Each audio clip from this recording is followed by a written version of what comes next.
What do you want? To gawk at the beast? Well, I'll have to disappoint you. My Cole is not the monster you all believe him to be. So you really don't know? If you're not from here, I'm not sure what could have brought you to this hellhole. But you have my sympathies. Just know that Cole isn't like that. Something is poisoning his mind and soul. I don't know what it is, or why it happened to Cole. But now we're all at the mercy of those damned keepers. One evening there was a quarrel between our group, the villagers, and one of the keepers. They'd had a bit too much to drink and let some comments slip. They hurled insults at us, saying there's no place for us here, that we should just get the hell out of here because things are hard for everyone.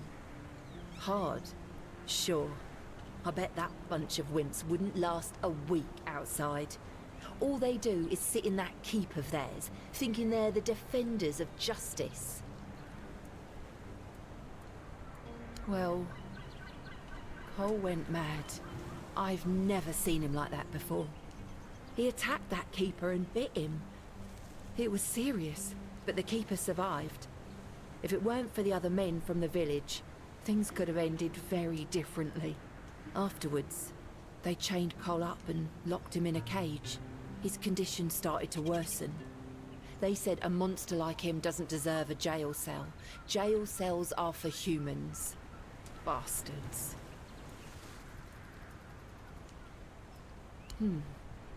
This might sound silly, but before we reached the keep, we came near a strange structure. The locals call it the Arch Spire. In the morning, we realized everyone had a strange dream, but it was a little different for each of us. Cole started acting weird after that, and in time, it only got worse. I was in a strange place.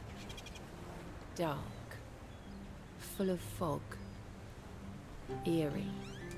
I was trying to find him. I called out, but no one answered. I was alone in the night, and then I kept falling, and falling, and falling. And then I woke up. No, only that... well, it didn't make much sense. But he was convinced that something bit him. He kept checking. It must have been some bug. Something changed by the weirdness. That must have caused his fever, his insanity. Well, it was pretty typical. We started a fire and threw some cobwebs into it. Frank brought them back from one of his treks. That boy could always find them somehow. It was our protection from the night and the weirdness. Ellis was on watch that day, but from what he told us, he eventually fell asleep. We were lucky no one slit our throats. We set up camp near the Arch Spire. We hoped that bandits wouldn't dare to venture into a place like that. Well, now I know why we could have been right. With everything that's been happening lately, I'm ready to believe in every strange thing in this world.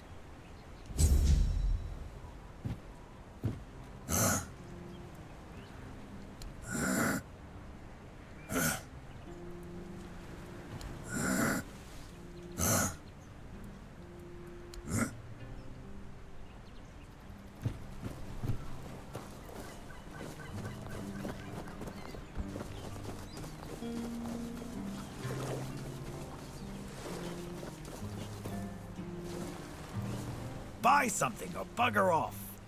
Unless you've already bought from Orla. Then just bugger off. I wouldn't mind knowing that myself. She stole a lucrative business contract out from under me and my family.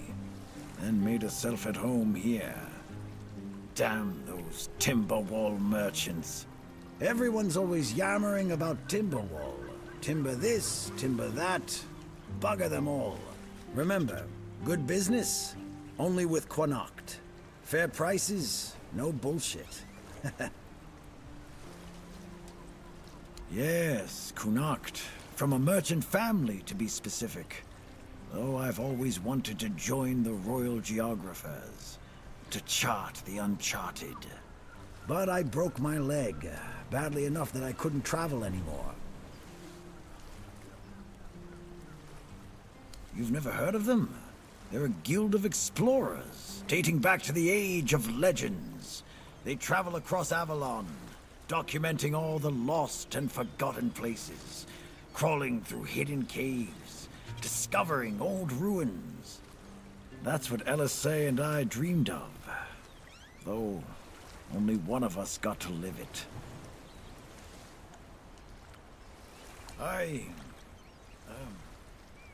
Well, a friend from back home. It was a long time ago. We were both snot-nosed kids who didn't know any better. We'd run around Connacht, drawing maps of every corner we could find. And on the farms, LSA insisted on marking every stone in the fields. My mother used to get on my ass for wasting so much paper and charcoal. Good times.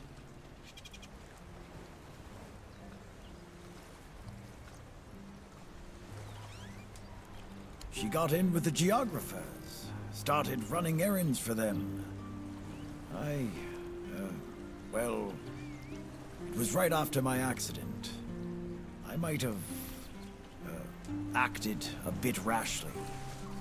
Said some things I shouldn't have. You know how it goes. We stopped talking, and then she left Connacht.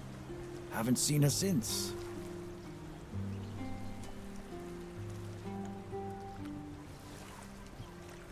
Oh yeah? Maybe you wouldn't know a good thing if it bit you right in the ass. I swear, people these days. First thing I did when I arrived was ask the locals what this village is called. And they just said, wait for it, the village. There's also a sunken village nearby. So I asked them what that one was called, and they said, the sunken village.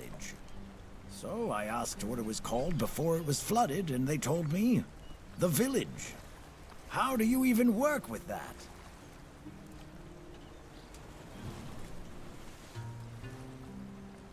Long enough to know what sells. Not that I'd mind having a wider selection of goods, you know. Some more options on offer. But people here don't need much, so what you see is all I have. Then there's the refugees. For now, I guess they're good business. But long term, doubt it. Sooner or later, they'll run out of money. They don't have any way to earn it since no one wants them here. They'll get kicked out, or they'll just leave and not come back. But there'll be others around to keep the businesses running, more or less. Pursue potential customers. Listen here, pal. Clearly you don't understand how trading works in a place like this. I've no idea where you come from, but here, it's the potential customer who needs to pursue the vendor. And that vendor decides to sell to them, or not. It's the vendor who makes the decision, not the other way around. How many people here do you think are offering to exchange goods for coins? I'll tell you, not bloody many. Yeah, Orla, a woman merchant from the Keep. Go on, try giving her your money. I bet she'll just shortchange you and call it a day. She has no wit and no finesse when it comes to trading.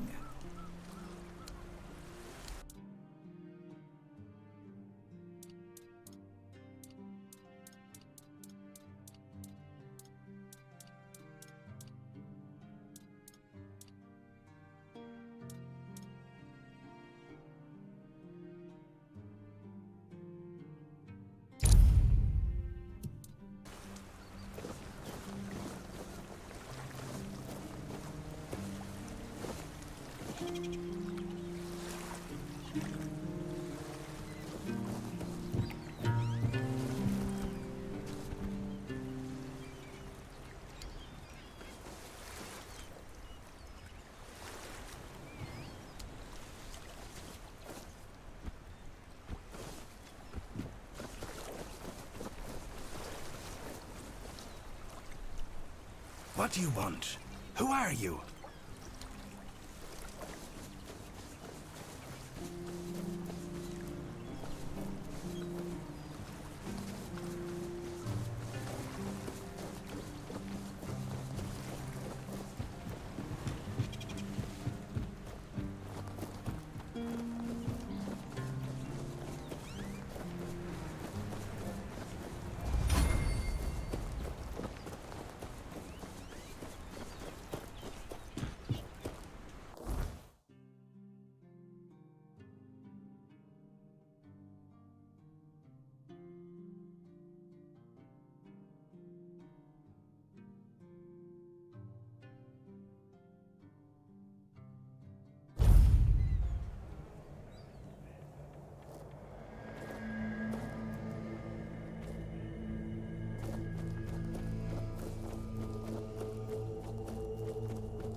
Buying anything?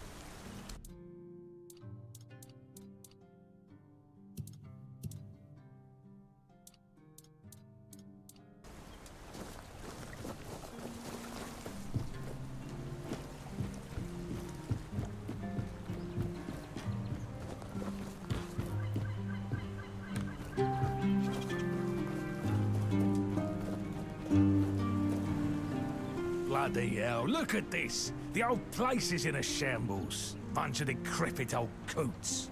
They do nothing but shuffle around, stare at walls, and sleep under leaking roofs. Can't even hammer a nail properly. I'm telling you, if I was still working here, this place wouldn't be falling apart. But I'm not. Oh, shite. I can't even stand to look at it, let alone live here. And who are you? What you want? You another one of Durar's freeloaders? I bloody knew it. Retirement my arse. It's shit. Never a moment of peace. At least when I was still working, there was always something to do. Now, so, what you want? One day my boy got it into his stupid head that old Gaban is ill. Bullshit. They're all telling me I should do something about it, or else I'm done for. I'll be dead as a doornail in no time. Ha! Like hell I will. I'm still here, ain't I? I've served my time. I've lived me life. And now you can all kiss my arse. So there.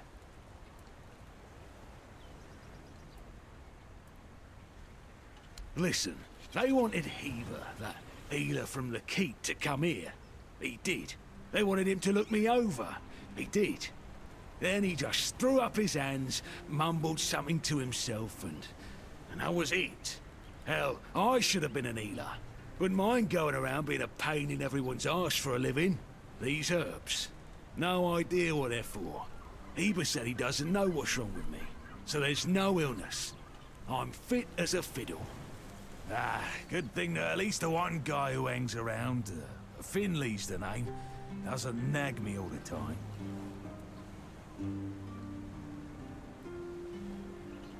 Yeah, right. He'd better focus on his job. Curious, aren't you? Fetch me a drink and we'll see about the chat.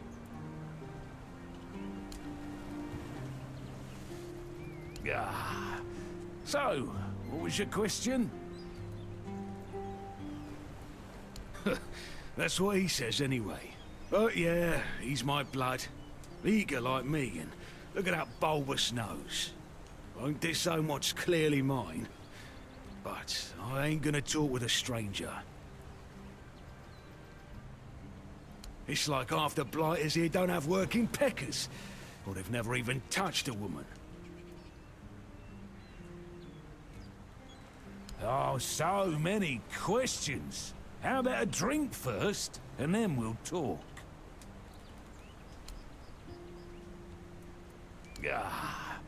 So, what was your question? Hold on. Finley is not my caregiver. He's my helper at most. Hey, first of all, I'm not a cripple who needs a decrepit dimwit running round after me. Secondly, do you know the problem with having a helper who's mute? He doesn't bloody talk. I mean, it's not all bad. At least I don't have to listen to even more bullshit. He puffs up like a marshmallow every time he tries to say something. But I don't understand shit. Getting a bit too interested, aren't you? So... You see, back in the day, being a keeper was a serious business. Now, don't even get me started. You used to come here with a mission, not to run away from your bloody mother. Nowadays, lads get brought here by their own kin when they've had enough of them. Or they think the Orns can hide them from the law. No, back in my day there was none of this scum. I came here to serve. My girl cried when I left her, but I've always known this is where I wanted to be. How was I supposed to know she had a bloody bun in the oven? By the time the wean was born, I was already planning the lighthouse's construction. Jack knows what he came here for. That's not my problem anymore, and I don't stick my nose in anyone else's business. Getting a bit curious.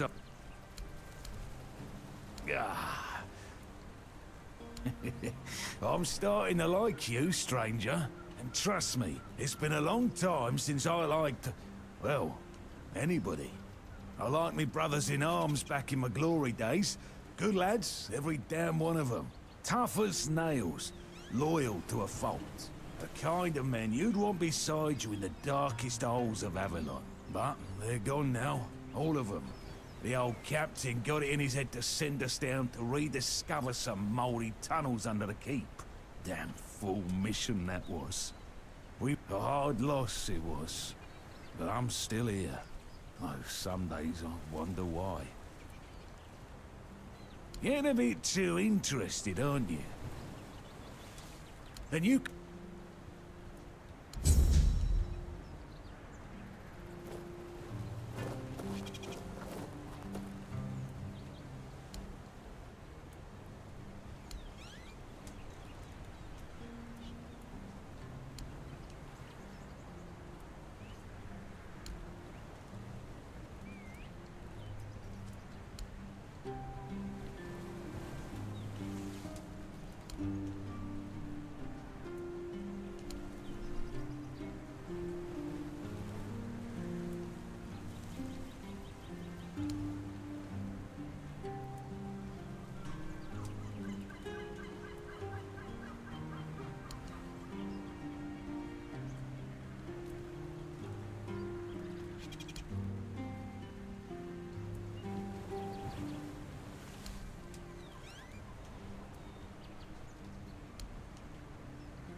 Getting a bit... So, what was your Those tunnels, right. Well, me and the lads went down there to check if we could repurpose them under the horns. Damn fool mission that was. But here wasn't just some empty caves. There were monsters, straight out of Age of Legends. Sick stuff.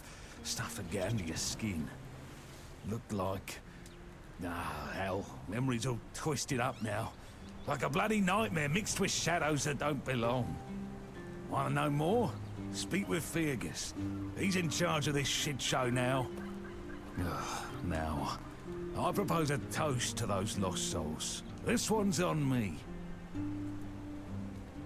Feast, you say? Problem is, sometimes I think they never died. They haunt me in my dreams, you know? Bloody bastards. I swear I wanted to go back and retrieve their bodies. But our late captain, like Grindelows piss on his grave, forbade me from going back.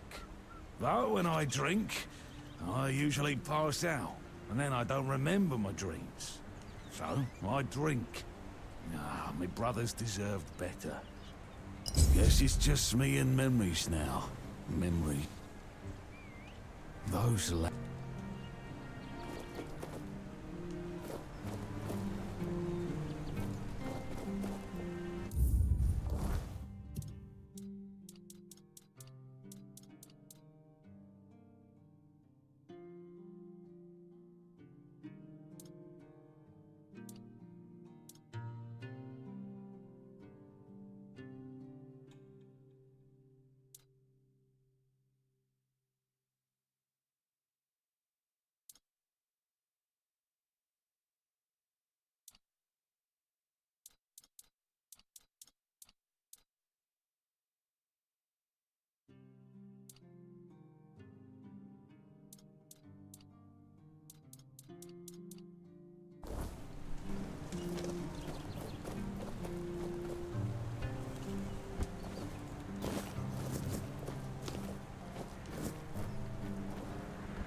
It's no secret.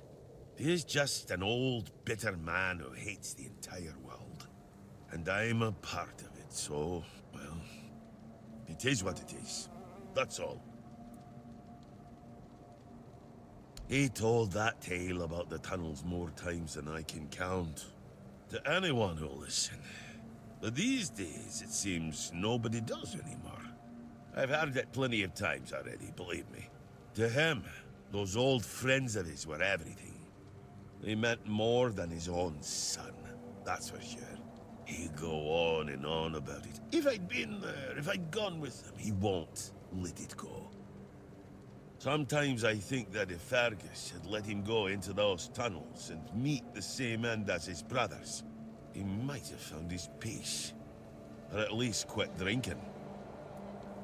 See your,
Ah, that's you! No, not really.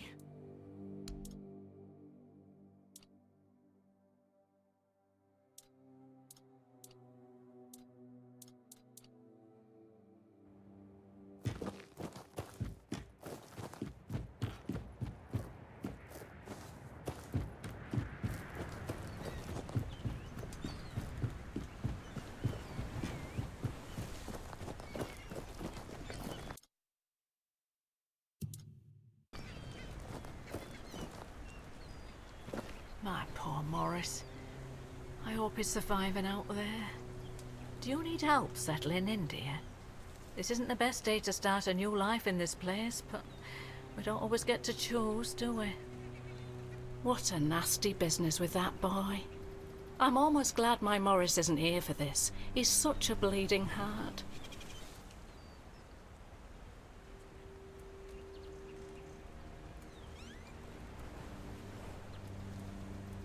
At first, it wasn't so bad. But now it gets worse every day. We just sit around here, doing nothing. Don't get me wrong, we have food, we have a roof over our heads, and we're grateful for that. But no one trusts us enough to let us do any work. None of us wants to be a freeloader, as they call us. I wouldn't mind a task or two to earn my keep and to take my mind off my troubles. I might not be all hale and hearty, but I've still got two good hands, which is more than you can say about some of the codgers living here.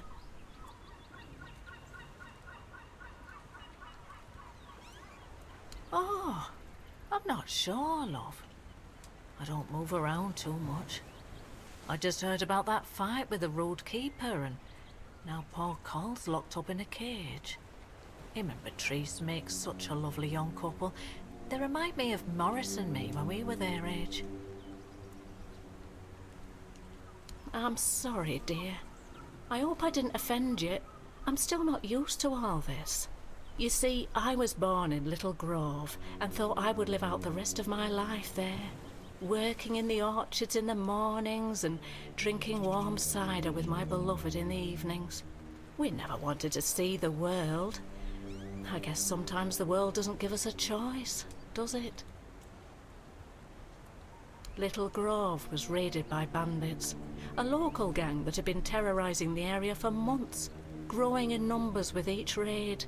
Their leader, Bald Kate they called her, somehow got hold of a branding iron used to mark outlaws. After pillaging a village, she'd brand some men and women of her choosing. That way, Kate made sure nobody would ever help them, and that they'd have no choice but to turn to her if they wanted to survive. My Morris used to be a skilled tanner. I guess that's why she picked him.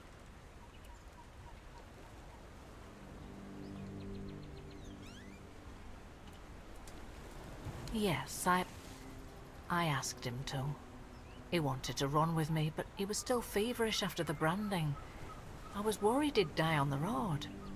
Now, I don't have many kind words for Kate, but she doesn't like her efforts to go to waste. As long as he stayed, she'd make sure he was healed. I hated leaving him there, and I hate to think of what she's making him do, but I hope he's at least still alive.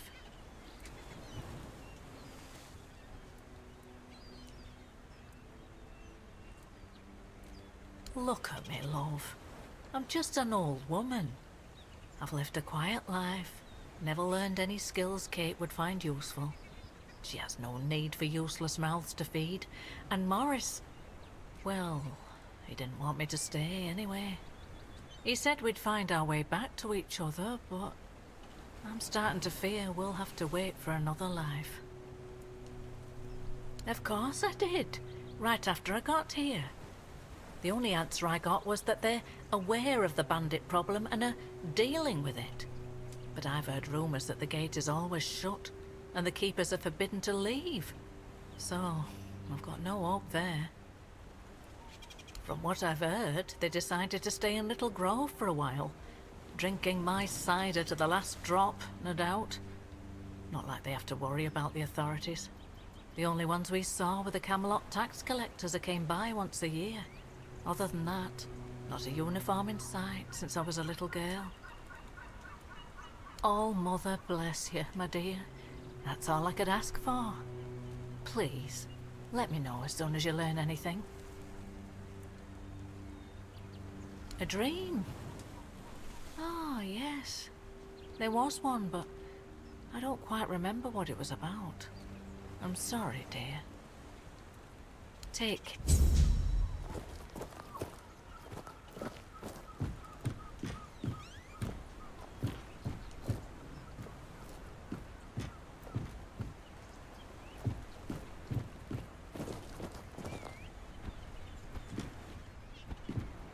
Wish I'd stayed asleep.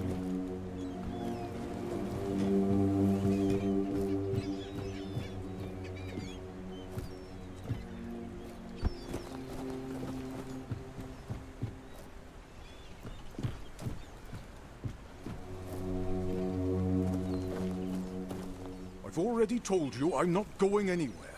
If you want something from me, then... Oh, I don't know you.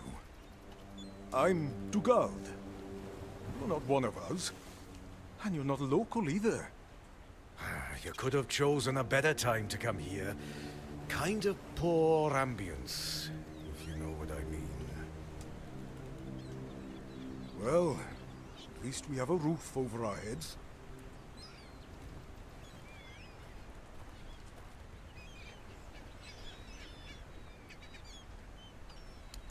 My boy Frank and I came here with the others. We left our village because... we had to. Well, I had to. But Frank is a good lad, so he came with me. I took him in, you know? Found the poor sod at the mill, sleeping in the hay.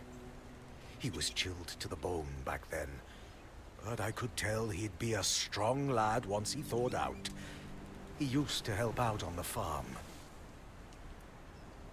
He's young, but he already has a couple of tattoos. Tribal ones. Means he must have been cast out of the Del Rita. At first, the people in our village gave him dirty looks. But then they realized he wasn't a bandit. He was a good, hard-working kid. Then they started to treat him as one of their own.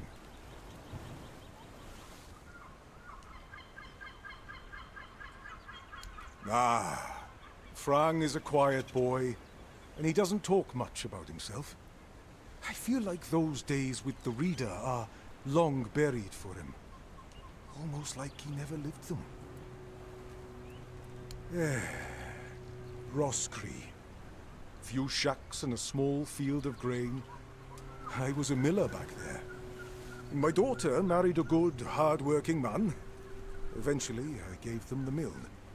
Still helped around, but wanted to let the young folks learn how to work there. Then this kid, Frank, came along. Everything seemed to be going pretty well. Of course, something happened. Life here can't just be bearable. Oh no. Everything has to get screwed up somehow. That's the way it goes in this cursed land. My dear Trina and her bairn. They got caught by a weird beast. I started to hit the bottle, and finally, my son-in-law kicked me out. I left Roscree, and so did Frank.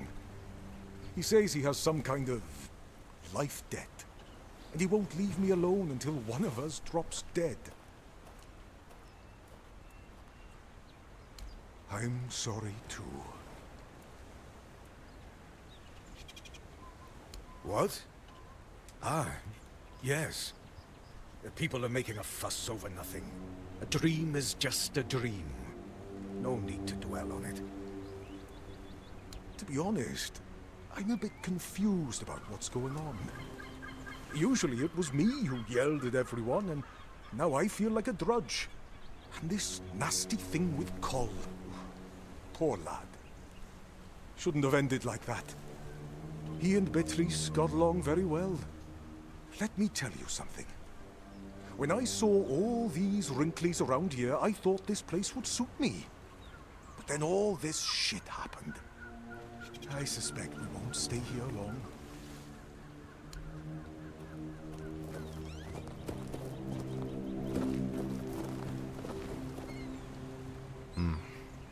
You've come to put me in the cage. Sorry. Just a bit of grim humor. You know, about what's been happening here. Such a mess, isn't it? Cola's all right, and Beatrice, what a shame. Such a fine girl. Anyway, I'm Ellis. Nice to meet you. What do you need? Aye, there was a dream. Strangest bloody thing out of all the strange shite I've seen. When we woke up, we realised that every one of us had a weird night. I was out in the wild. I had this feeling like something was chasing me. But it was Col who really had it rough. Poor sod was moping around afterwards like he'd been hit by a sack of bricks.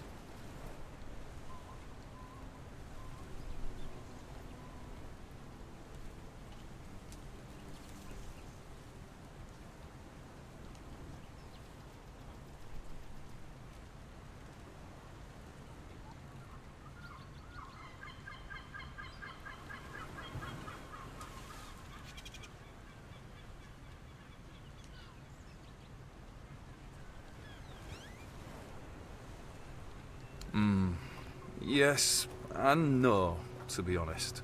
See, Cola's always been quick to anger, especially when things went sour. And back then, an awful lot of things were going to shite. But this time, I don't know, it felt different. He didn't even bother chatting with Patrice. Normally, they're a good couple, a real match, if you ask me. No, he didn't talk to me or anyone else in the group. Guess he didn't want us to worry, especially his lass. Right. I admitted to them that I'd fallen asleep. My eyelids felt like they weighed a ton, and before I knew it, I was out. Maybe it's stupid, but I had this strange feeling, like something was inviting me into that dream of me. Don't ask me why. Feels mad just talking about it now, but, well, we were all dead tired, so it's probably just that. Well, I'm Ellis. Goldsmithing is my life and passion. And between you and me, I feel like I'm losing my mind without it. When I hold tools and make beautiful things, it feels like I can bring some light into this wretched world. I wish I was somewhere where I could just do some goldsmithing, but I'm a bit scared. So, here I am. Sitting on my ass in some village listening to waves and the screams of seagulls and old men.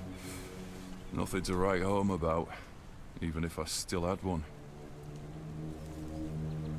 I was working as a goldsmith in a group of, let's call them business people. I was once traveling with a caravan that got attacked by him. Their chief was a smart guy. The moment he heard I was a goldsmith, he knew what to do with me. He got me converting all the jewelry they stole into new pieces. Do you want to hear what I did once? We went to Timberwall. The gang wanted to rob some merchant's house. We holed up in a seedy tavern and waited for the right moment. Then, one night they broke in. Came back with a whole load of trinkets. Beautiful stuff. The moment I saw it all, I instantly knew what I wanted to craft. They gave me a couple of days. I tinkered for a bit, and then, ta-da! Brand new merchandise. After I was finished, I dressed myself all nice, went to that merchant's house and went, "Good morning, kind sir. I'm a goldsmith. My work is renowned in all of Camelot. Would you be interested in what I have to offer?" You know what he said? Of course I would. That nonce bought the entire lot, even though I inflated the prices like a street peddler. And when I came back, the others couldn't believe their eyes.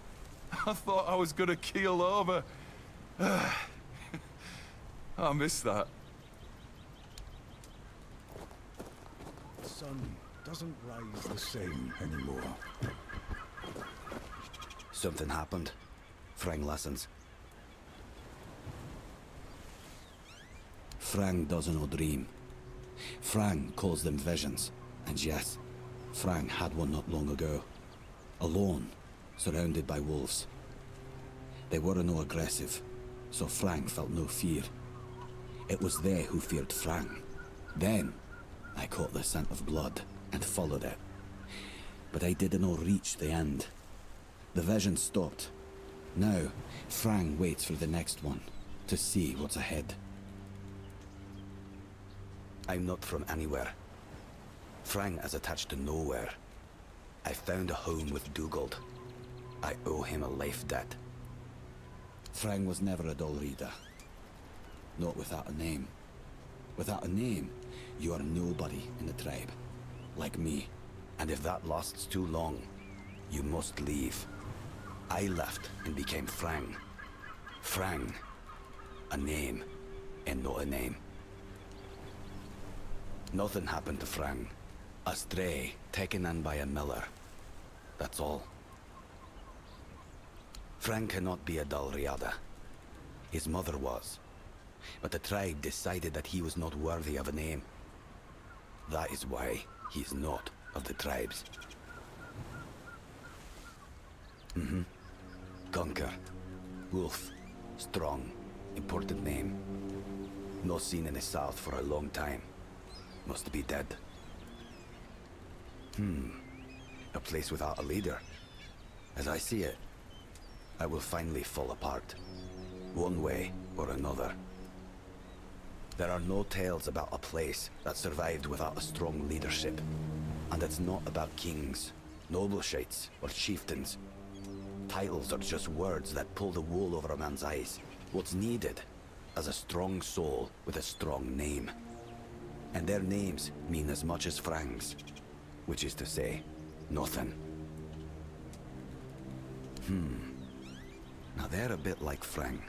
Strays with no home. But Reese is strong, despite what happened with Cole. Ellis. He's funny. I like him. Rawson. I know nothing about her. And Dugald. A man who became Frank's father. He has my gratitude. Don't bother. Frank never met the Keepers, but the unnamed boy did. Once, a few of them, many years ago, we fought. The unnamed boy survived even though he showed fear. Shouldn't do that. The Keepers approached the camp of the boy's people, but that past does not belong to Frang. I'm Frang. Just passing through.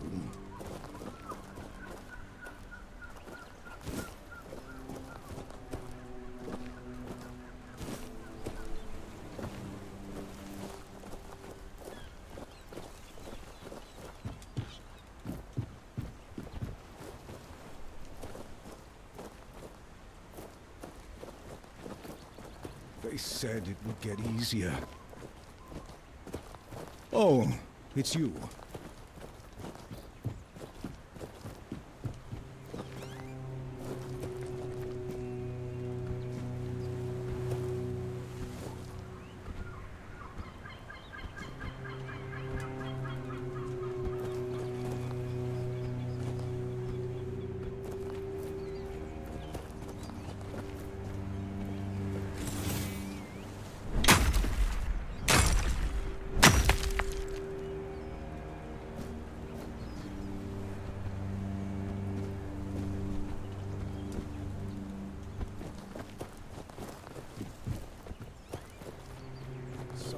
Doesn't rise the same anymore.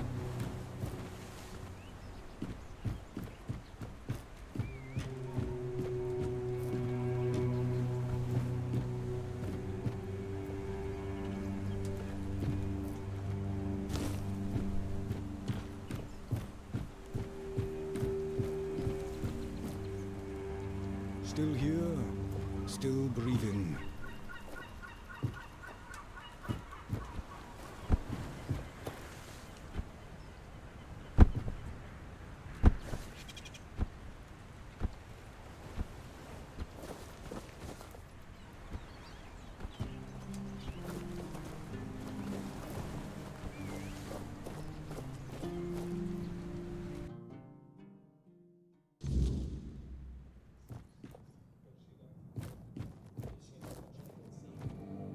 Excuse me, could you get me a clean glass? And I mean clean, not just wiped 3 times with a dirty rag. My name is Alyssa Murray, and I'm here with my husband, a very important cloth merchant. But surely you must have heard about our family. Not to brag, but we are rather prominent. I am famed amongst Camelot's courtiers for throwing the most magnificent feasts.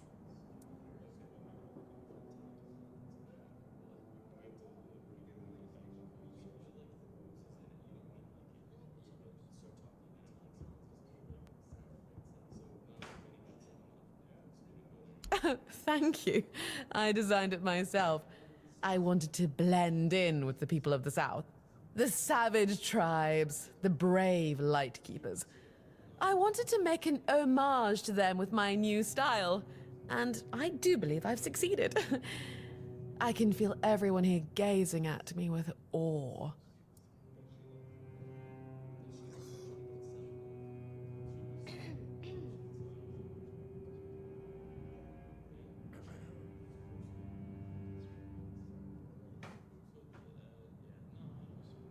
Give it a few weeks and everyone here will be trying to copy me. It happens in Camelot all the time. Well, my Duncan is here on business, of course. A very important contract with the Lightkeepers. I decided to accompany him because I have never been to the South, and I've heard so much about its wild, untamed beauty. So far, it's turned out to be terribly dull. And the smell... it's like stale fish and sweat. Hopefully I don't have to suffer it much longer. Pray, tell me, do you know anyone here who would run a small errand for me?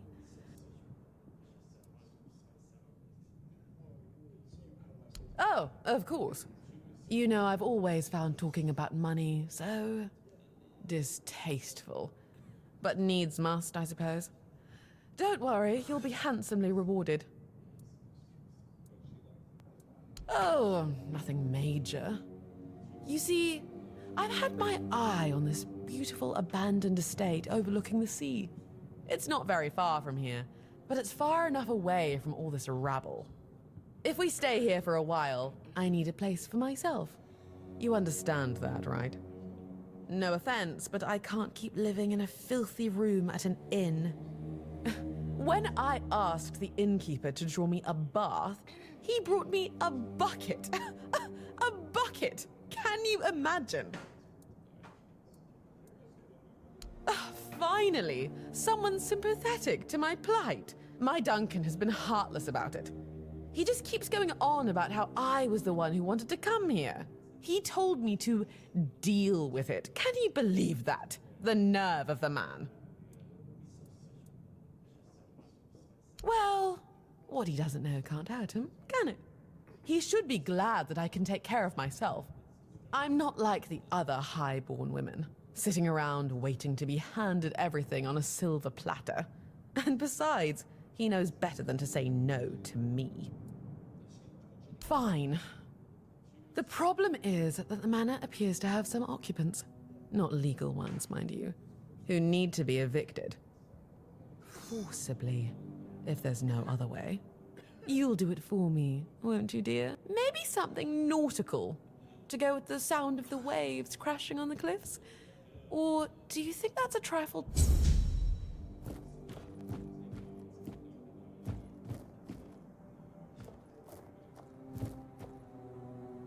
Hello, child.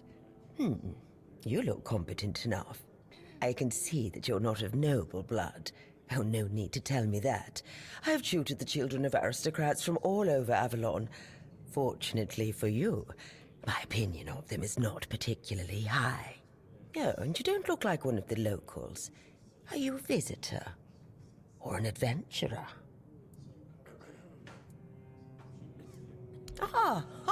You can talk. Now, I'm sure we'll get along. My name is Lady Elaine.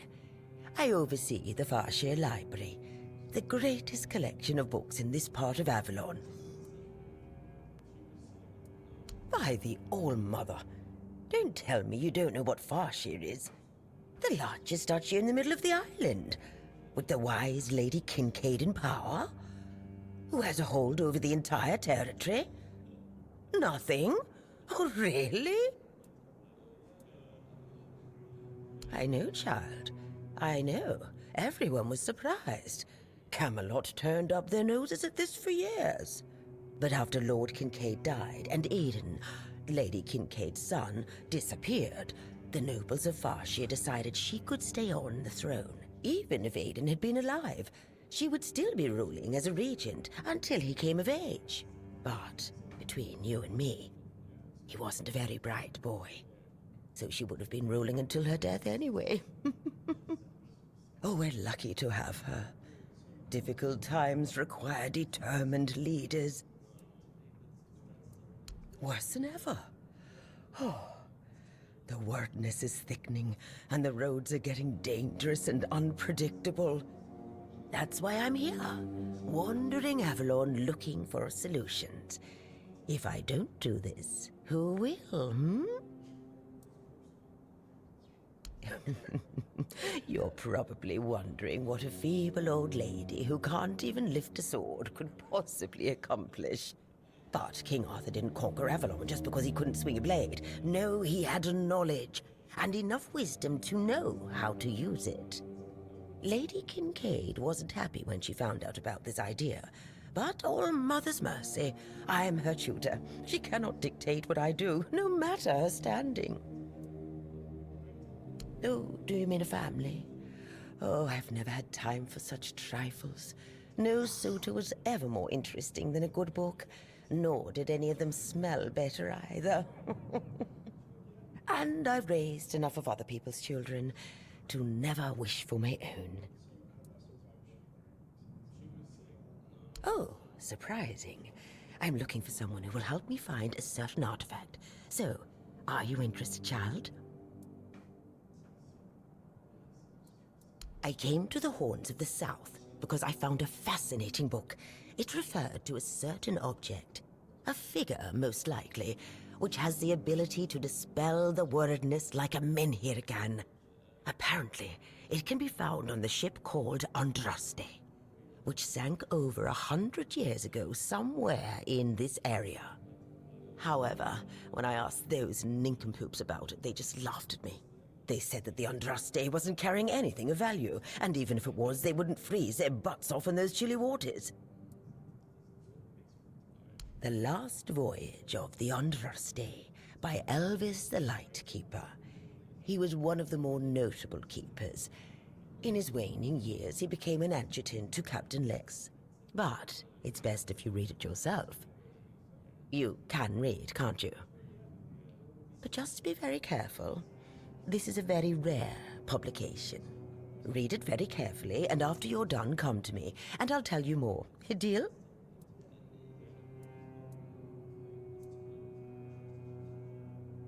And they say young people don't want to learn anything. Come on, chop, chop, chop, get to reading.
And? Have you read? Oh, splendid, splendid. Oh, it's an excellent book, don't you think? According to Elvis the Lightkeeper, in the mine near the Horns of the South, they found...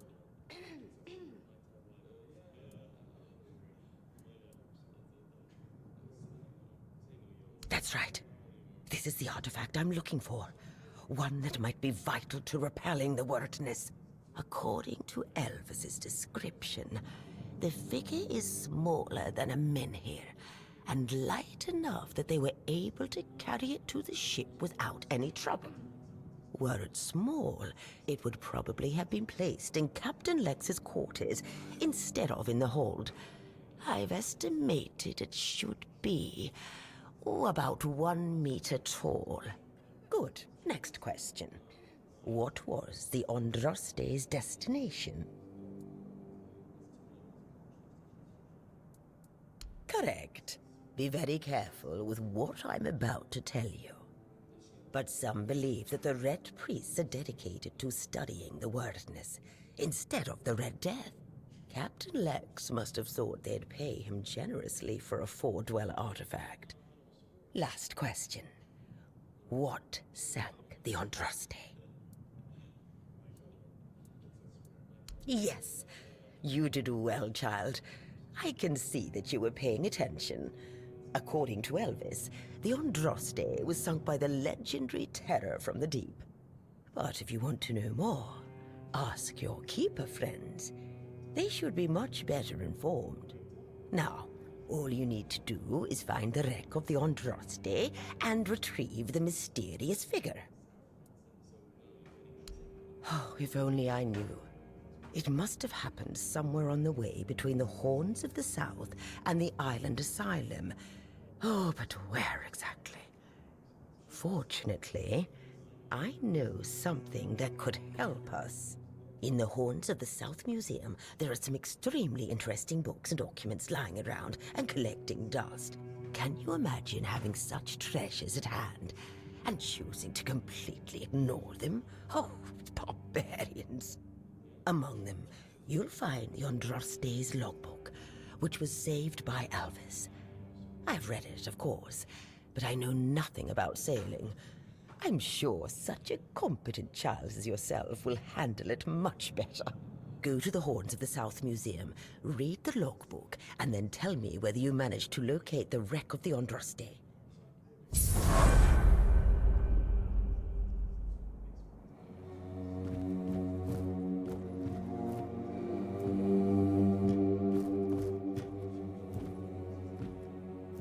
You see that? Not one, but two noble ladies in a tavern tonight. That's a rare sight around here. Aye, I saw 'em. You don't see their kind much in places like this. Makes you wonder what brings 'em down here. One's Lady Elaine, a scholar from Farshire. Thought about talking to her, but I'd probably just make an ass of myself. Elaine, eh? Yeah, she's known for her smarts. Better keep your mouth shut around her, unless you want to feel about as sharp as a blunt axe. And the other one, Lady Elisa. Not as smart as Elaine, but she's certainly posh. Got the airs of royalty without the smarts to back it up. Ha! Elisa, yeah. She's got the looks, but don't expect her to be cracking any books. Doesn't need to. Not with that Duncan by her side. Though from what I've seen, they don't seem to like each other all that much. Yeah, I've noticed. They sit together but act like strangers. Makes you wonder why they even bother. Probably all for show. I reckon Duncan's got his own problems, but Elisa, she's too wrapped up in herself to notice.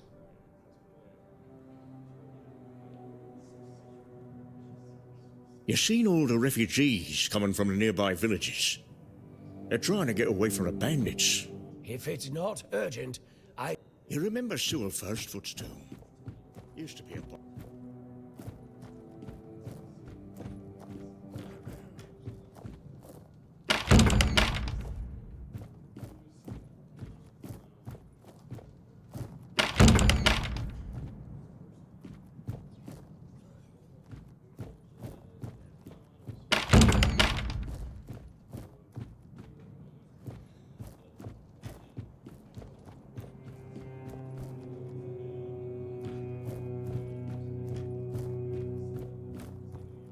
Who are you? Another refugee? This place is already crawling with your lot. It's like a Camelosian privy after a feast. In my day, you only saw old familiar faces round here. And maybe we didn't all love each other, but a local is a local. It was easier to share with others, even when you didn't have much. That's so. Fine. Whatever you say. But yeah, I could see that you don't really look like one of them. Just pass them through then. Shame it had to be now. Not so long ago, we'd have sat down and had a drink with the rest of the lads. Now I come here alone. You asking me? They came here and made themselves at home. I ain't talking to any of them.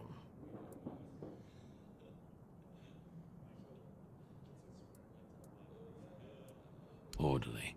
No damn rabble begging at the gates and eating us at a house and home. Yeah, back then, sure, civilians came and went. But housing them, feeding them? We had a rule. No freeloading. But I guess that went out the window, along with our pride.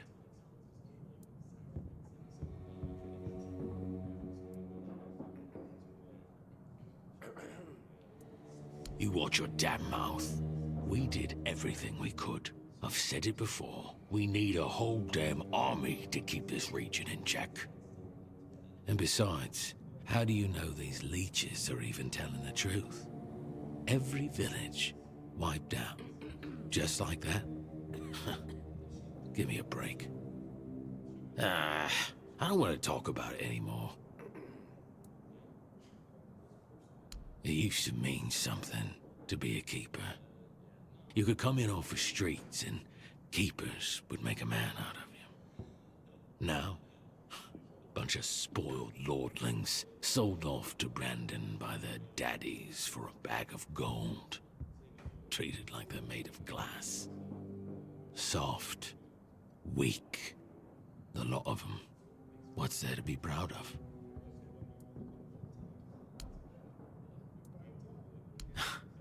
You see anything interesting around here? There's this tavern, and plenty of fish in the sea. Decent place to retire, but not much else. Well, if you're looking to sightsee, try the sunken village. Just don't let the locals tear you to shreds. I don't know, but you could put something on the table. And then maybe we can talk. Thank you. That's better.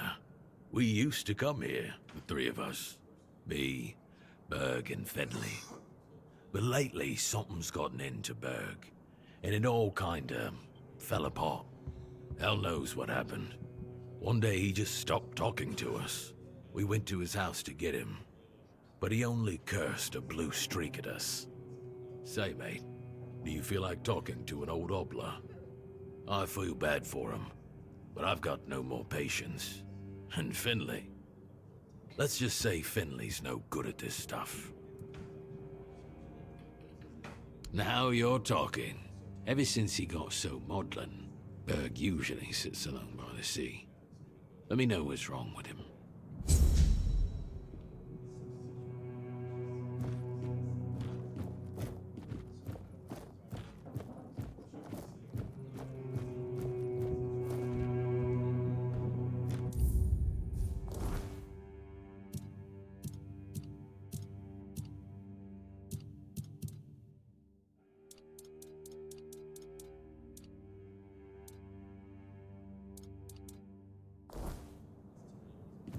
Beer from Kunacht, wine from Farshire, moonshine, only local, the best there is.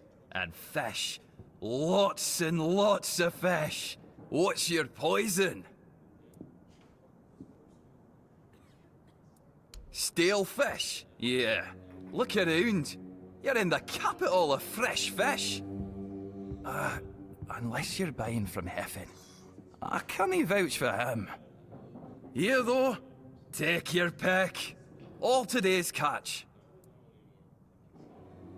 You mean the old pier? Well, first of all, it's not that old. Brennan was already the captain when it was built. Why is it called that? Don't know. Probably because of all those old folks around. A lot has been happening here lately. Plenty of new faces. I definitely can't complain. I'm finally running a proper tavern. People come and go and the regulars drink as usual, as it should be. Daddy will be proud.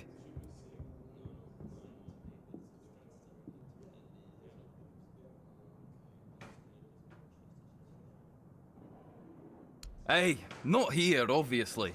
You won't see your old man here unless your name's Dara. Mine sent me here because he hoped I'd make something out of my life. He never wanted me to pour a beer and look at the same tired mugs day in, day out, but as it turns out, the apple doesn't fall far from the tree. I got mauled by a weird beast during a hunt, and after that, the captain decided I wasn't any good for active service, so he sent me here. I was bored out of my mind, and since there wasn't one here, I decided to start a tavern. At least I'm not as bored anymore.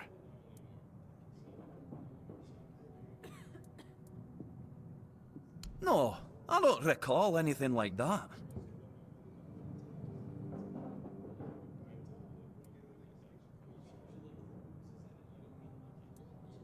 But that means... no. Impossible.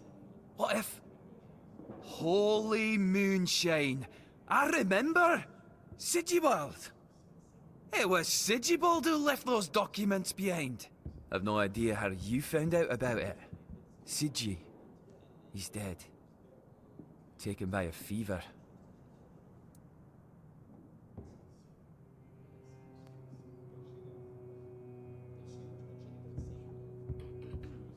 Aye, of course I have. I didn't just throw them in some cabinet. I was afraid they'd fall into the wrong hands. He was a good man.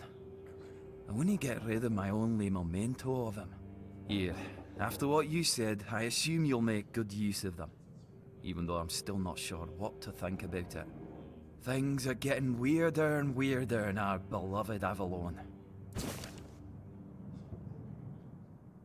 Well, he died like he lived, with a tankard in his hand. The boys always said Sigi was a friend worth 5 others. And he was. He was a prankster like no other. Once, he slipped a rotten egg into the quartermaster's dinner. Never a dull moment with him, that's for sure. No problem.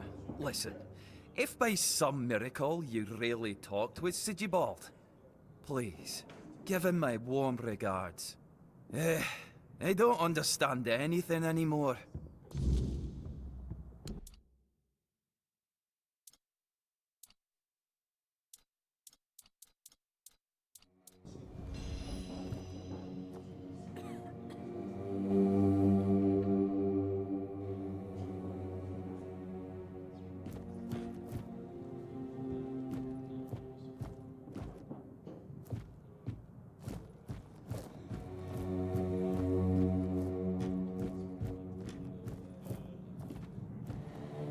Oi, Noel!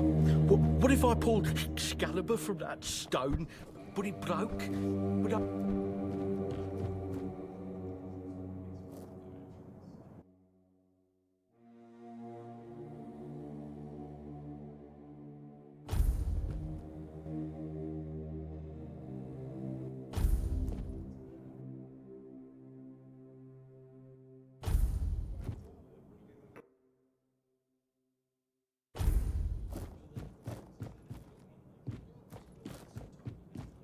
Oi, you're not from around here, are you? Come on, sit down and tell me something about the world out there.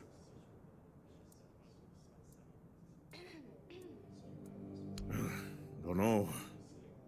If I knew what to ask, I'd have asked it already.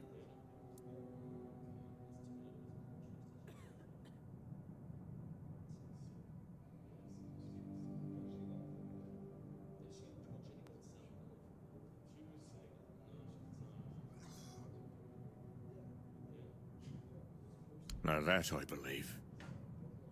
Everywhere's a mess. Even here. I remember when we were held in the same regard as Camelot. Look at us now. They're taken in wimps. It's nothing like the old days. You bet they were.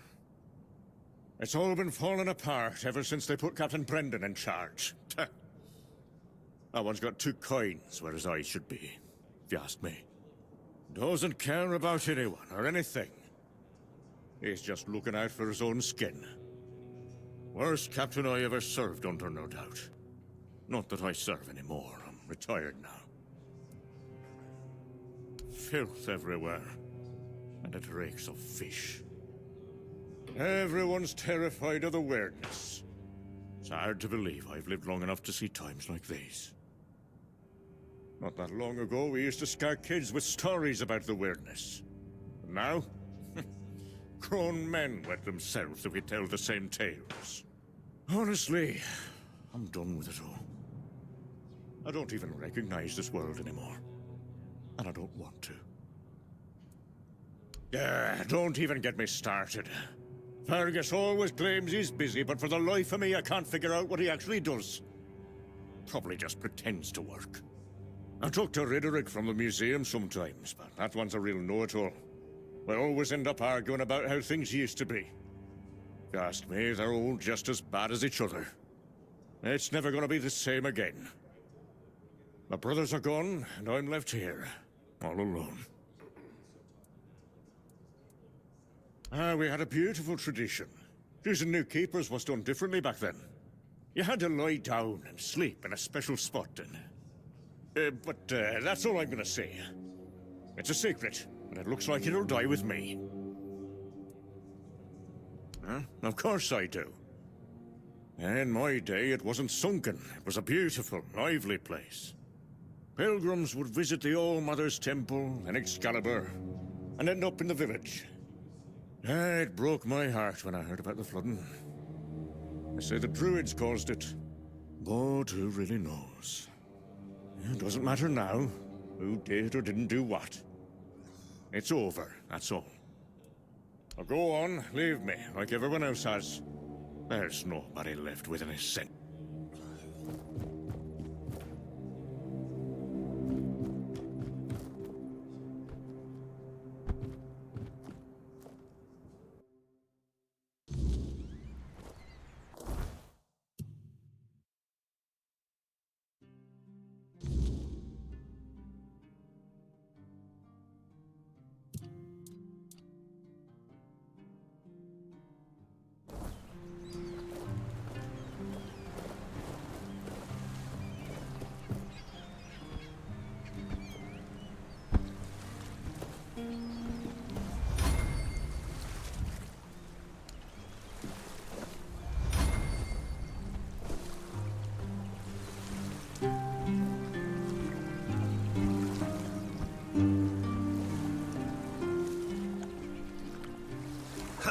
Guess he's got nobody else to get pissed with. Finley never liked drinking alone with him. Titan tends to get into one of his moods. And? What? That's all? You're bothering me just because that old rascal is sitting alone in the inn with nobody to natter to. You people, bugger off.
Oh, right. I forgot to introduce myself. I'm Beatrice. As for me and Cole, well, we left Ree hoping to find a quiet place to rest for a bit. We planned to travel the King's Road toward Camelot. Well, here we are. We found our bloody Camelot. Cole is locked up and all I can do is shed bitter tears.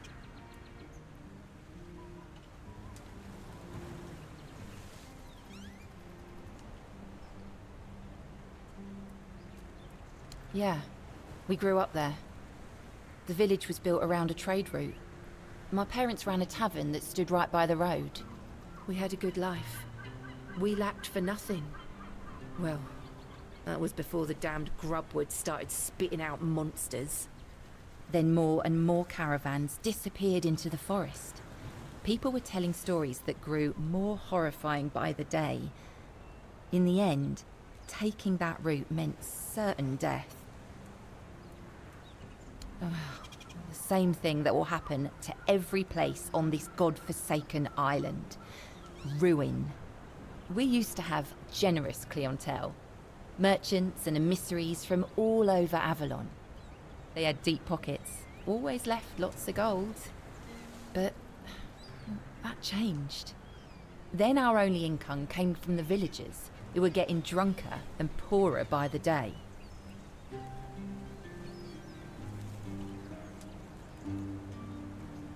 That was always our plan. Cole and I never wanted to stay there forever. Beatrice and Cole from the village of Ree, that wasn't us. Yeah, I doubt I'll ever see him again. I don't think there's anything worth going back for.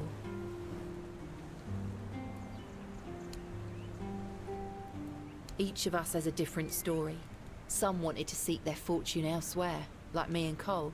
Some had to flee their homes because of bandits pillaging their villages, or because of the weirdness. Ree could be one of those places by now. There's so much turmoil in this world. People can suddenly lose themselves, becoming a danger to those they once loved. 2 or 3 weeks ago, things were starting to get difficult. The supplies we brought with us were running low. A larger group of people is always helpful. There's always someone to talk to and share the work with. But it also means more mouths to feed, and more worries to deal with. It's not easy. What? What? How dare you? Do you know the meaning of those flowers in that configuration?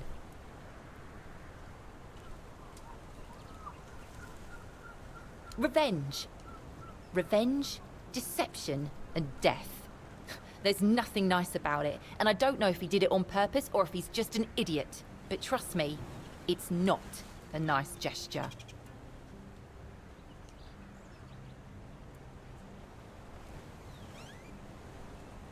I don't care about his motivation. What you have in your hand is a very bad omen. Take those flowers away, burn them, throw them in a cauldron, whatever. I don't want to look at them. Be careful out there.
you're back. Hi.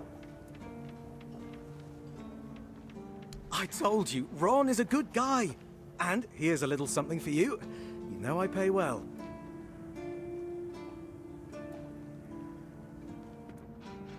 Yes? You're really good at this today. Wait. Oh. Oh, you're serious. I understand. For so many years, I've been afraid to open this letter. But it looks like I needed to read it. Well, it is what it is, right? And I've been wondering why no one wants to talk to me. I thought to myself, are they mad at me or what? But why are you talking to me? How can you see me? Anyway, may the All-Mother bless your path. See you next time.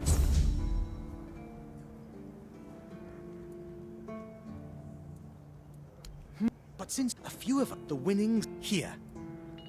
Ooh, Ern, Armand, and Richt. Haven't seen them in a long while, so I've no clue what they're up. Cunning bastard. Oh, yes. Great place, great people. And before I became a keeper, here you can always have a meal and some... Sure, you can make more gold as a leader, but... Go on then.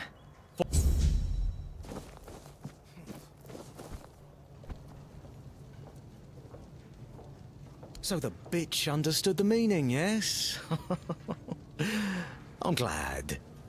They should all be scared shitless. Even more so after Cole got what he deserved. Congratulations on your powers of observation.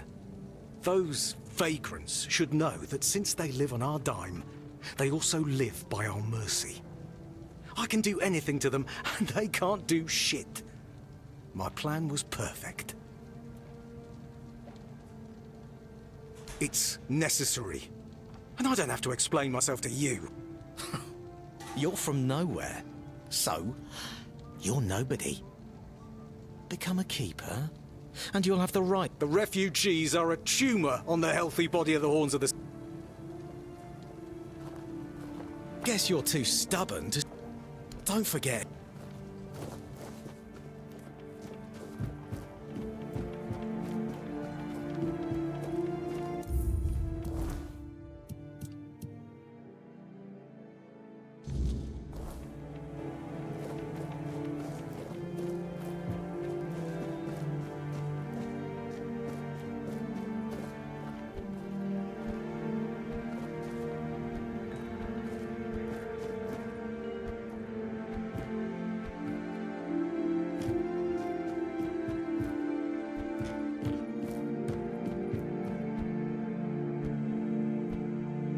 Just keep your head down.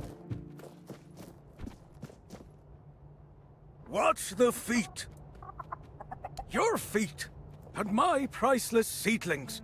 I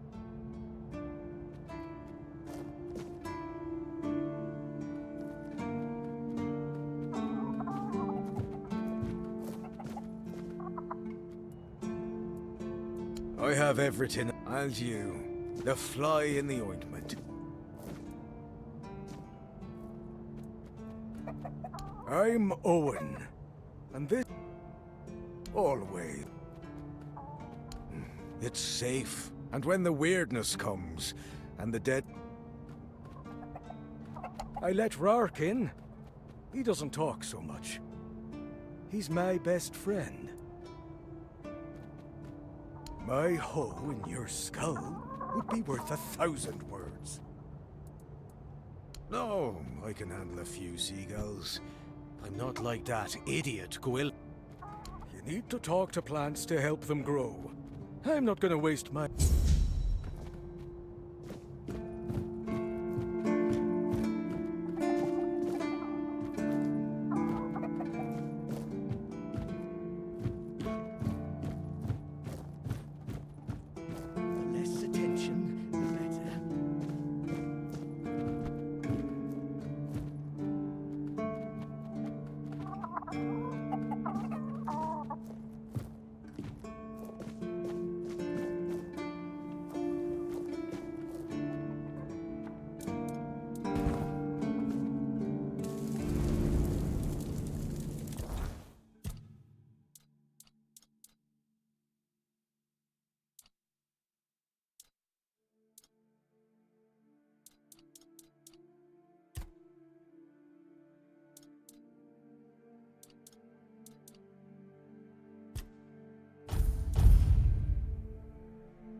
information, the better.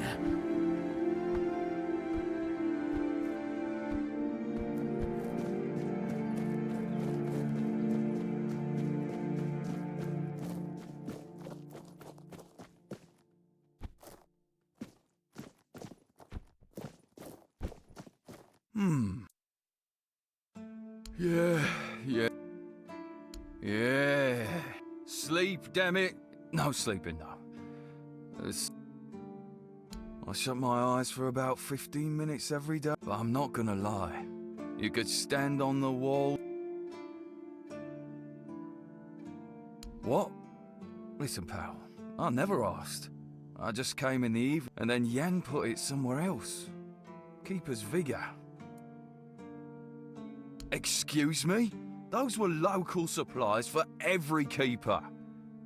Shit. Maybe I was. So.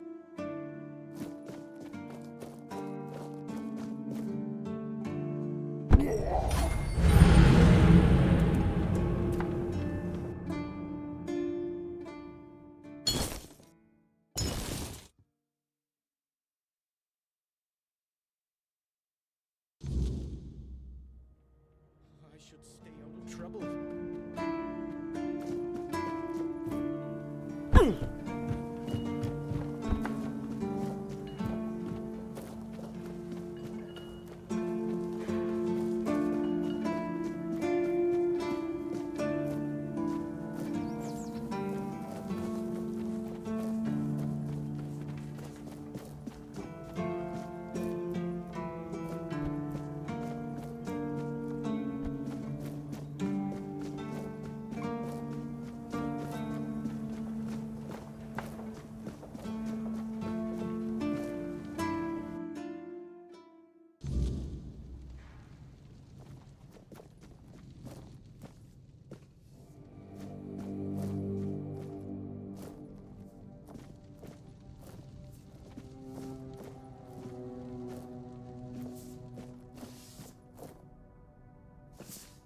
Welcome to the Museum of the Horns of the South, the southernmost keep under Camelot's jurisdiction.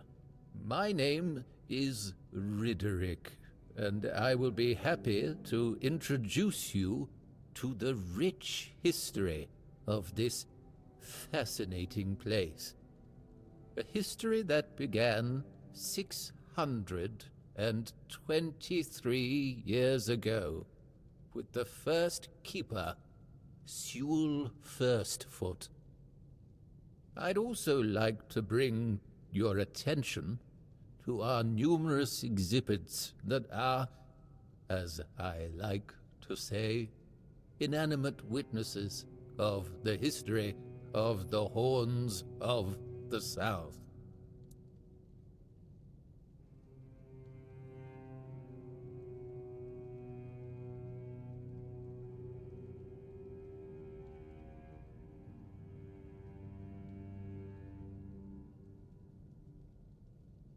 It began in the year 542. It is the crowning achievement of a group of keepers who were fascinated with Sewell Firstfoot. It took them years of tremendous effort to finally open an institution devoted to research and education, worthy of commemorating Sewell's great legacy. The first keeper of the museum was Gladwin Flanagan, who was personally appointed by Captain Berach the Black. I don't doubt it, since Sewell Firstfoot was a remarkable figure, well known to every keeper. Drawing on available sources, we can claim with almost absolute certainty that Sewell Firstfoot was the first man who ever set foot on the island of Avalon. As you can probably guess, that's where his moniker, Firstfoot, comes from. Oh, of course.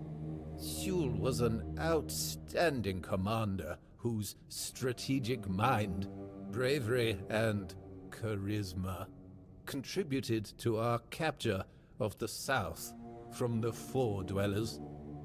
He was also the founder of the Horns of the South, so I can say with absolute conviction that if it were not for Sewell Firstfoot, we wouldn't even be standing here having this conversation.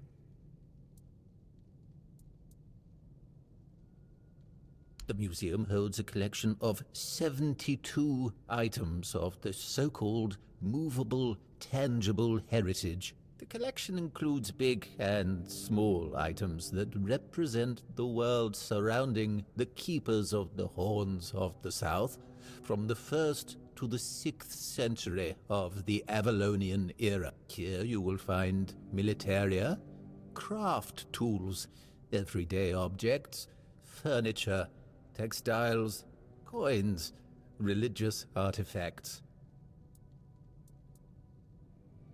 I'd say all exhibits are worthy of your attention, but I could point you to the ones I personally think to be the most notable, or subjectively, of course, the most interesting.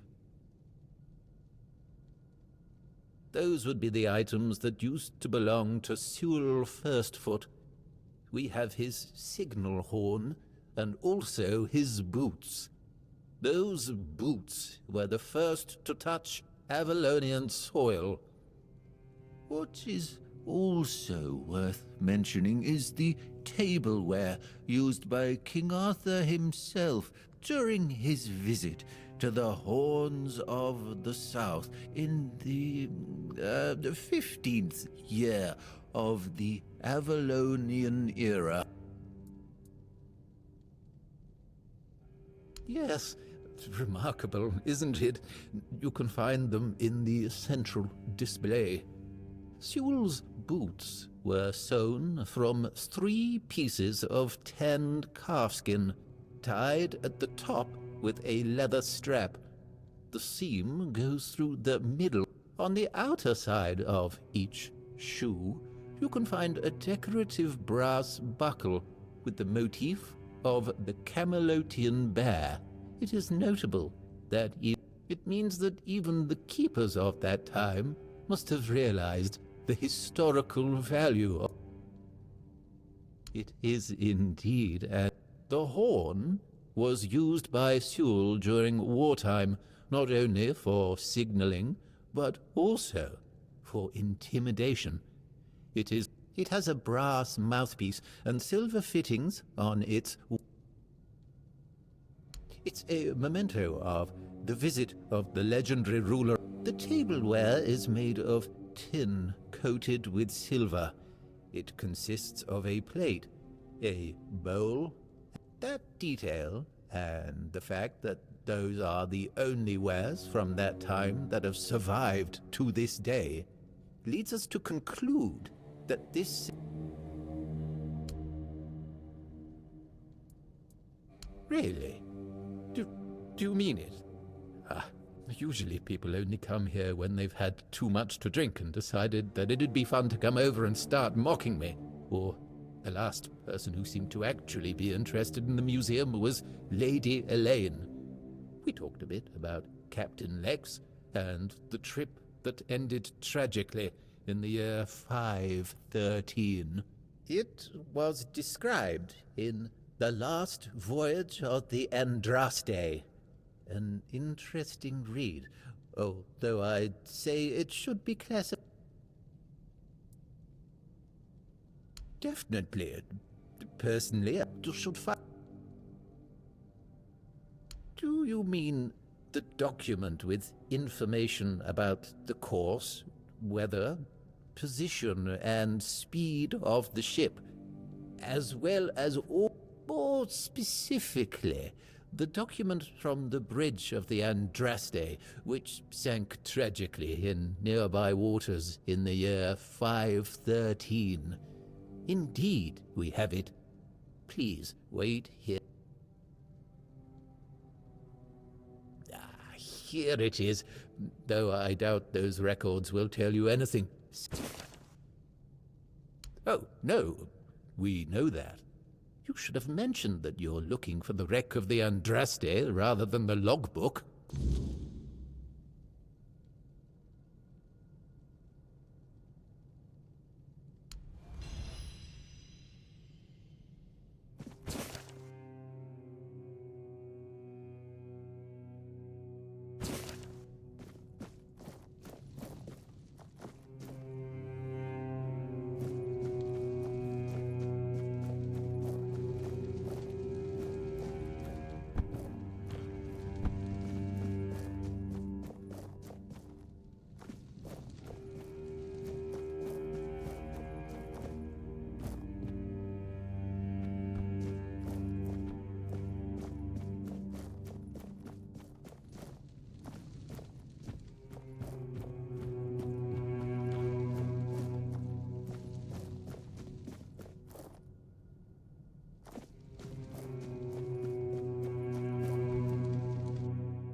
You? Ah, shit. Another mouth to feed. Teargas must have been off his rocker if he thinks I can feed everyone with the little he gives me. I'm serious. If we don't open the keep soon, we'll have to start eating rats. Not that I can't cook them in a way that makes you think it's chicken.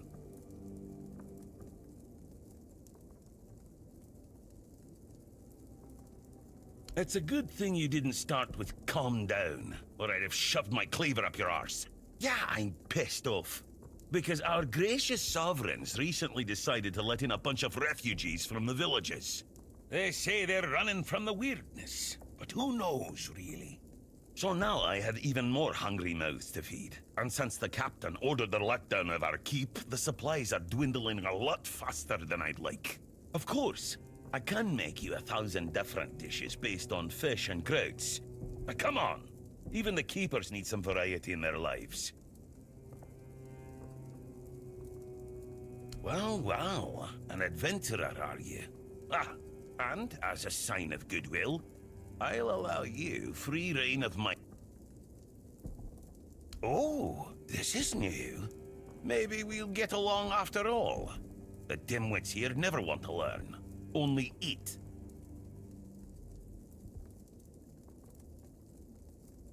Ah, Owen. Yes, he's my best friend. We don't even need words. Heck no! You should have seen Owen 20 years ago. He was sharp as a pin, and could get anything done. If you wanted something, you went to Owen, and he always found a way to help you. Politics. What else? Owen survived 3 captains. One was terribly lazy. He just sat there like moss on a log and did jack shit. That frustrated Owen. Then there was another one. He was afraid of everything. So all he did was kiss Camelot's ass. And that blocked Owen's ideas to do something meaningful with his fish shack. And when it was finally Brandon's turn, Owen was already fed up with all this. It's funny, isn't it? First captain who doesn't mind introducing new ideas, and our local revolutionary has given up already. So now he just putters around in his little garden trying to find some peace in the twilight of his life.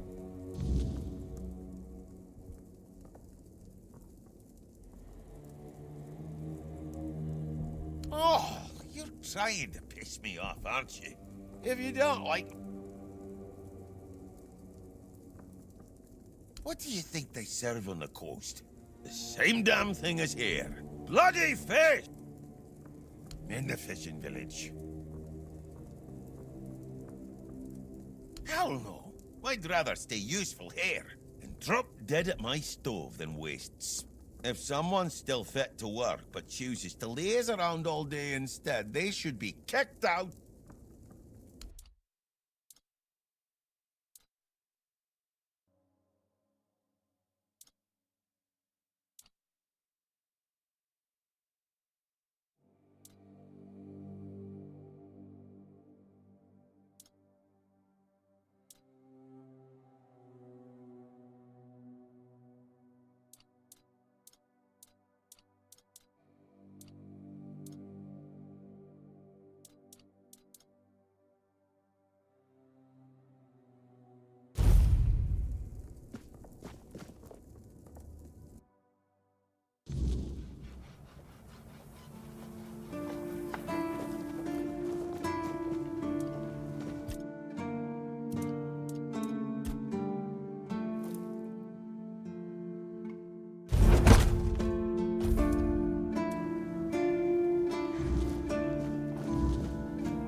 Nothing bad happens today.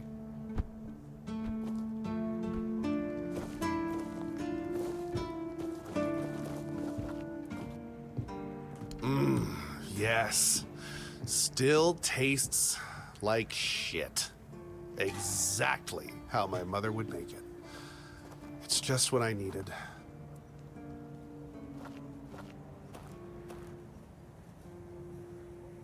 Oh, don't get me wrong. I really appreciate what you did for me. It's just that every time I doubt my service in the Horns of the South, I need a reminder of why I enlisted. My mother wasn't much of anything, to tell the truth. She always said I was good for nothing and that I should be glad she even kept me.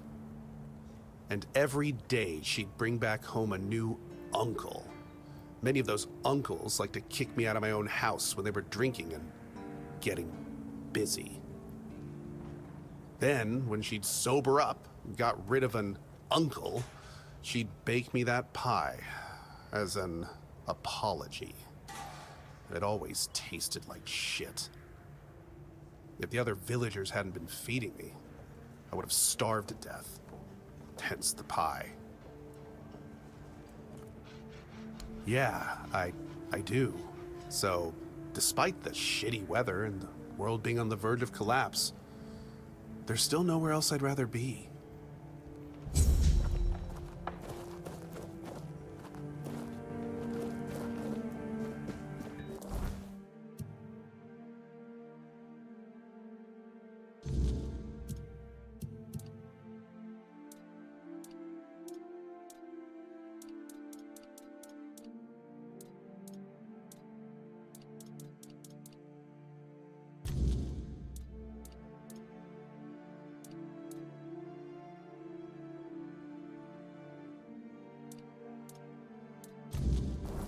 Sometimes it's nice to just sit and think.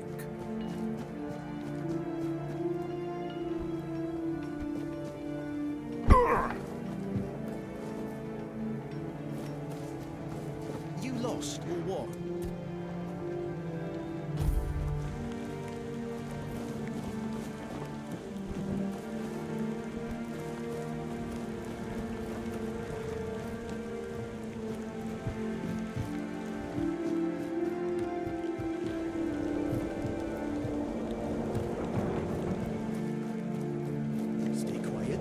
Stay safe.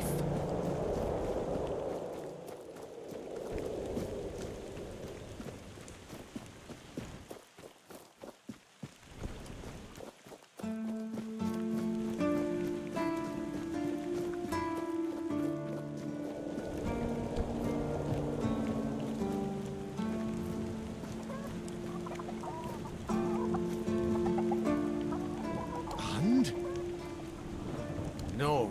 He doesn't. He knows better than that. Ah, look. If I give you something to do, will you stop talking? Here, take some seeds. Find a free plot and grow whatever you want. That'll teach you to appreciate some peace and quiet. Besides, I'm a bit curious.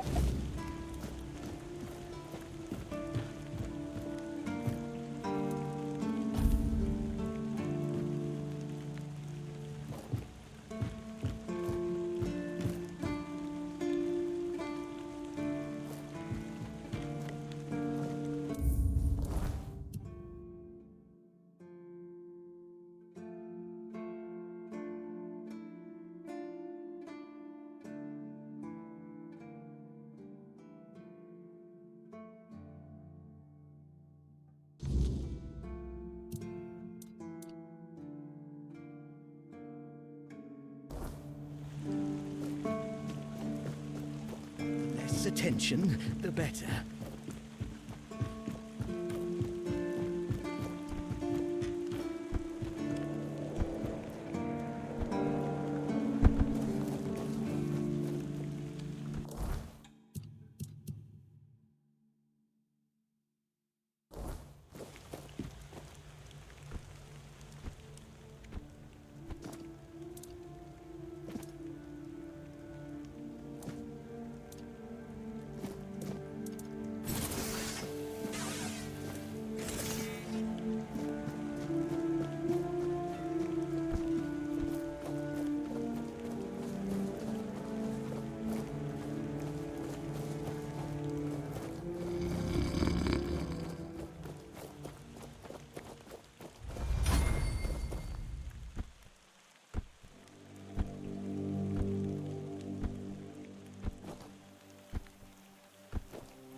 So much for a secluded cave keeping visitors away. Seems like there's no one on this island to hide in peace.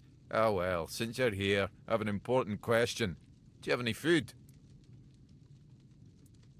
I promise to answer all of your questions, no matter how annoying or asinine they might be. But first, do you have... Oh dear. Yes, food. That stuff you put in your mouth to make sure your body doesn't wither and die. Fish, meat, vegetables, bread. Oh, some...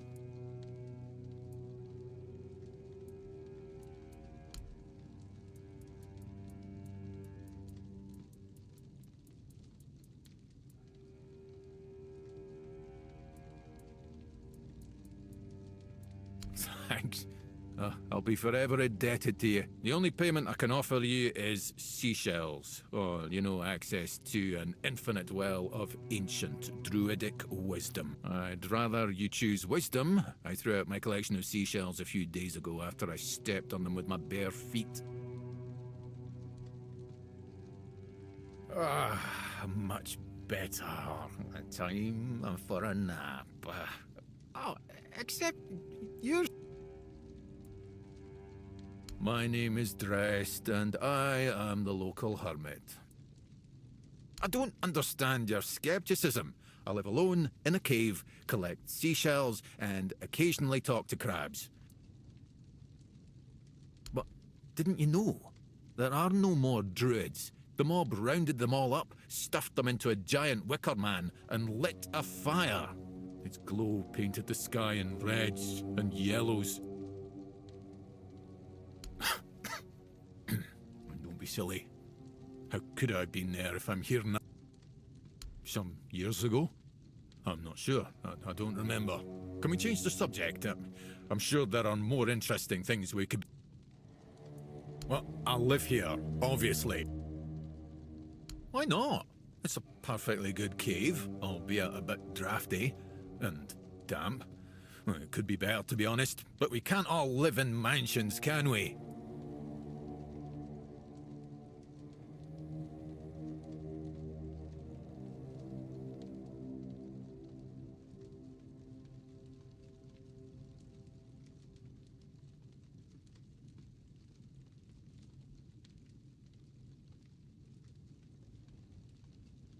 The same way you did, I presume. Am I? That's odd. No one ever accused me of that before. Well, I guess that's what living alone in a cave... Oh, you know what would be nice? A bath. I suppose when someone says they miss the taste of roast pork, you tell them to go lick a pig. Anyway, show me the scroll. Yes, I see.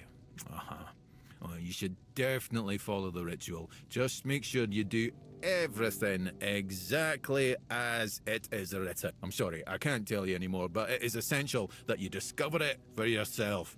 Revealing the details would spoil it. The pursuit of knowledge often requires taking great risks. Now, off you hop. The ritual awaits.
Watch your backs.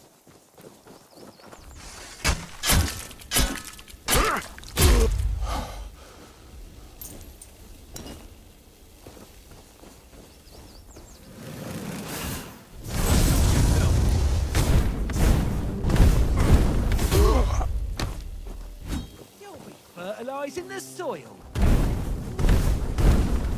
We'll make short work of you. You fight like a milkmaid. You're no match for our hand.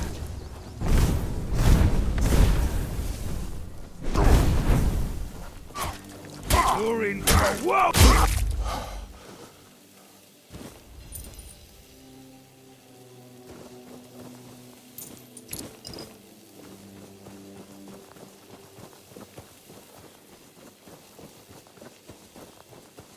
We ain't safe.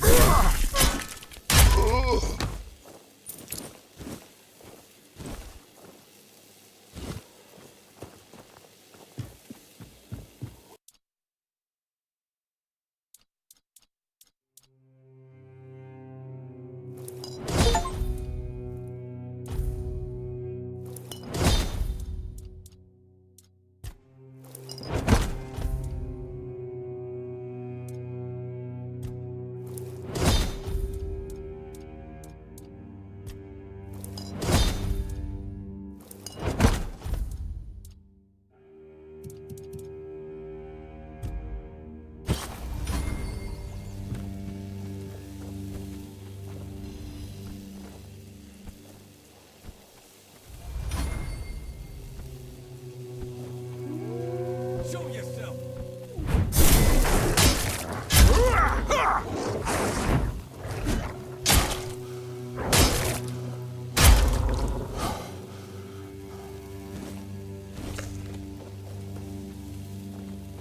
Be prepared for anything.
I'm hungry.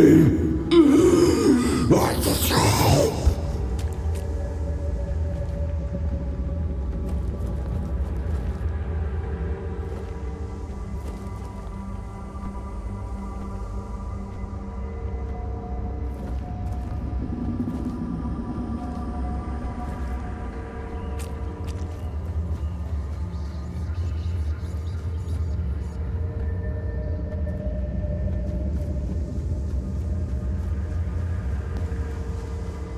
My toys will lay you behind.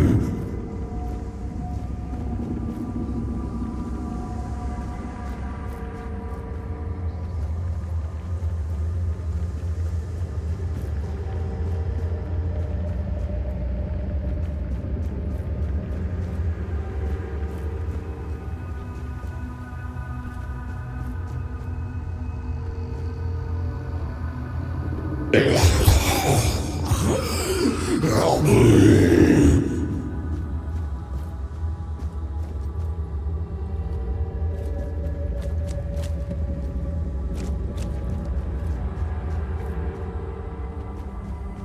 No!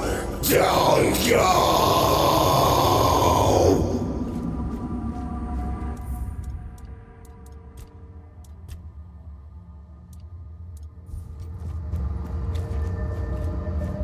Come closer.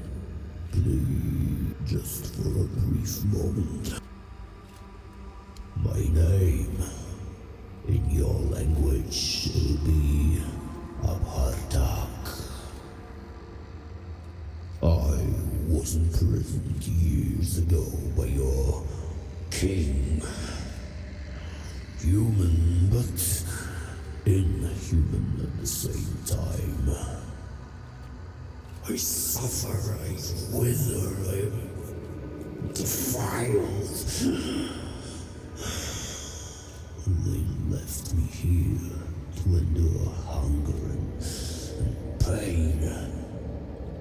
I cannot bear this form. It is twisted and unbefitting of a Ford dweller.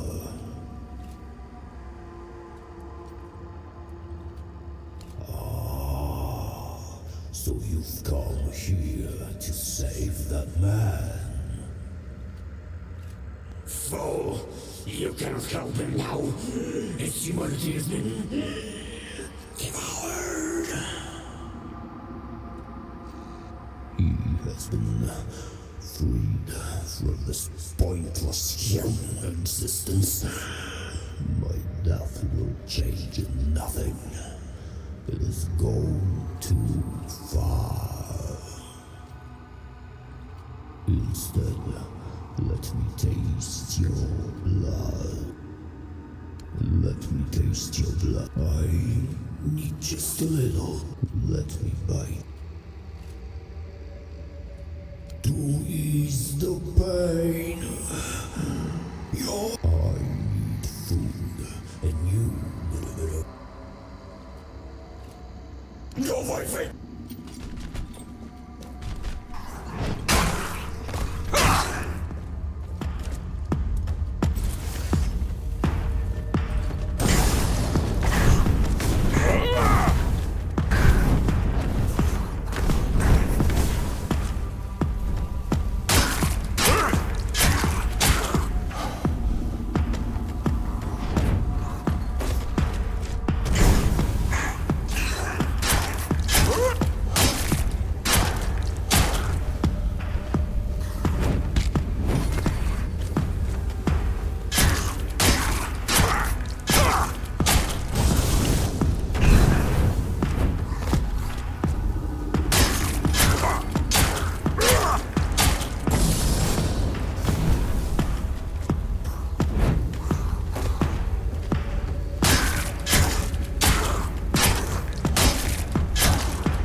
It's you. Did you hear? The Keeper was cured. Cole wasn't so lucky. He's fallen into a strange state. A while ago, one of Fergus's men came by and told us, "You're bloody lucky Mahon got better." And that's the only reason we're still allowed to stay in the village. He just sits there, staring. He doesn't notice anyone. It's almost as if all the life inside him is frozen. Even the part of him that was full of aggression.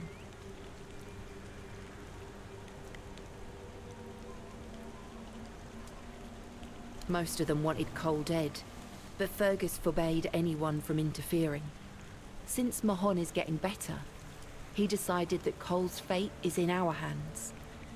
But if anyone else raises a hand against him, they'd be sentenced, as if for murder. That cooled the tempers of the Keepers and lessened the open hostility from the villagers. Besides, you've seen him. He hasn't moved much in the past few hours. I can't abandon him. Even if he's not exactly the Col I knew, I won't ask you to end his agony. How could I? I'll take care of him for as long as he lives. And then...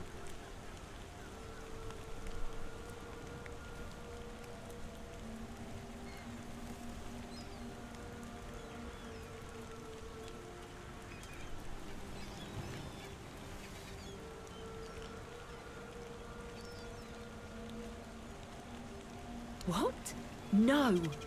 Cole is... I know you probably had good intentions, but let me... They say, time, but this one feels like a wound that will always... What's left is some